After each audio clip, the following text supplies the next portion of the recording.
Beverages ഔട്ട്ലെറ്റുകൾ മാറ്റി സ്ഥാപിക്കാനാകാത്തതുമൂലം പ്രതിദിനം 8 കോടി രൂപയുടെ നഷ്ടമെന്ന റിപ്പോർട്ട്. ഈ സാമ്പത്തിക വർഷം ഇതുവരെ 200 കോടി രൂപയുടെ വരുമാന നഷ്ടമുണ്ടായതായി വെബ്കോ എംഡിയുടെ റിപ്പോർട്ടിൽ പറയുന്നു.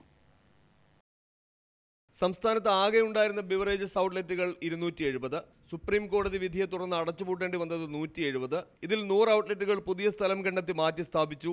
എന്നാൽ ഇത്തരത്തിൽ മാറ്റിയവയിൽ 40 എണ്ണം ഇനിയും തുറക്കാനായിട്ടില്ല.